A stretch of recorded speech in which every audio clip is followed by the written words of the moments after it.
जय श्री राधे। पूज्य श्री सद्गुरुदेव भगवान के चरणों में प्रणाम। पूज्य श्री सेठ जयदयाल गोयनका जी कहते हैं, कब चेतोगे? जितने सुंदर सुंदर शरीर हैं, इन सब की एक दिन खाक या मिट्टी होने वाली है। आज यदि मृत्यु हो जाए तो आज ही खाक है। उस खाक को फिर कोई स्पर्श भी नहीं करेगा। शरीर में हाड़ मांस और भी जो कुछ है सब भस्म हो जाएगा। कोई चीज़ काम नहीं आएगी। इसलिए जब तक यह भस्म न हो तब तक इससे खूब काम लेना चाहिए। अभी तो इसको बढ़िया से बढ़िया काम में लिया जा सकता है। हजारों बार हमारे शरीर की खाक हुई है, इस शरीर की भी होने वाली है। ऐसा सुंदर शरीर, ऐसा मूल्यवान शरीर जिसकी भस्म होने वाली है, लाख रुपया देने पर भी नहीं मिल सकता। कितनी मूर्खता है जो इससे काम ना लिया जाए। मरने के बाद इसका कोई मूल्य नहीं है, इसे कोई घर में भी नहीं रखेगा। इसलिए इस शरीर से खूब काम लेना चाहिए। यही बुद्धिमानी है। पूरे दिन की भाड़े की मोटर होती है, उसे भाड़ा दे दिया गया, अब उससे खूब काम लो। जो उससे काम नहीं लेता वह मूर्ख है। जैसे किसी खेत में कोयला है और उस खेत को 1 साल के लिए ठेके पर ले लिया। अब उसमें से जितना कोयला निकाल लिया जाए वही अपना है। 1 साल बाद अपना अधिकार नहीं रहेगा। इसी प्रकार जब तक यह शरीर है उससे खूब काम लेना चाहिए। इसमें भी भगवान का भजन, ध्यान, सत्संग करना बहुत मूल्यवान है। रत्न भी इसके सामने कोई मुकाबले की चीज़ नहीं है। इसलिए इस शरीर से लाभ उठाना चाहिए। ऐसा लाभ उठाए कि सदा के लिए सुखी हो जाए।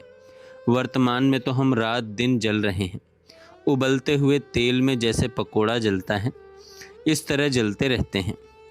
इस दुख, चिंता, भय, शोक को सदा के लिए दूर करना चाहिए। ईश्वर ने हमें बुद्धि, विवेक, ज्ञान दिया है, उससे लाभ उठाना चाहिए। हम महान दुखी हो रहे हैं, इस दुख का अत्यंत अभाव कर देना चाहिए। जो बात बीत गई सो बीत गई, आने वाले दुख का अभाव कर देना चाहिए।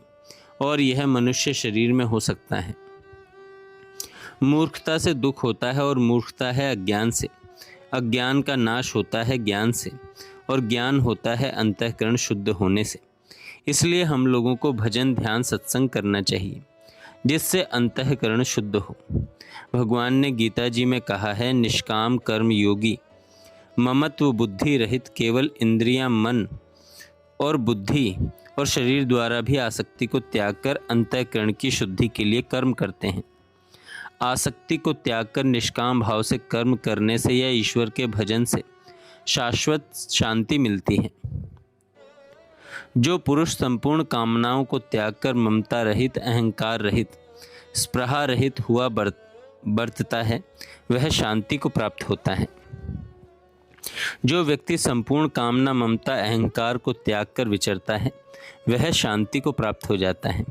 यदि आपको नित्य शांति, परम आनंद की आवश्यकता है तो सबसे प्रेम हटाकर भगवान में प्रेम करो। यही सरल उपाय है।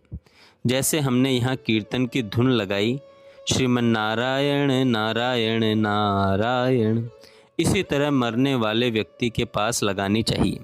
वह नारायण का ध्यान करता मर जाए तो उसका बेड़ा पार है। भगवान ने गीता जी में कहा है, अंत काले च मामेव स्मरण मुक्त्वा कलेवरम। जो पुरुष अंतकाल में मेरे को ही स्मरण करता हुआ शरीर को त्याग कर जाता है वह मेरे साक्षात स्वरूप को प्राप्त होता है। इसमें कुछ भी संशय नहीं है। मरने के समय और मरने के बाद यह प्रबंध तो करना ही चाहिए। छोटा मरे चाहे बड़ा, इस तरह कीर्तन सुनते हुए मरना ही सराहने योग्य है।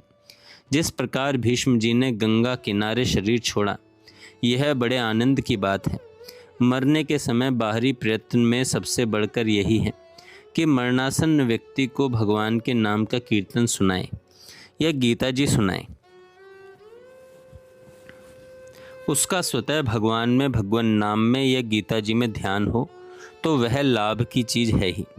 नारायण का नाम श्रवण करता हुआ मृत्यु को प्राप्त हो जाए तो भी बेड़ा पार है। जय श्री राधे।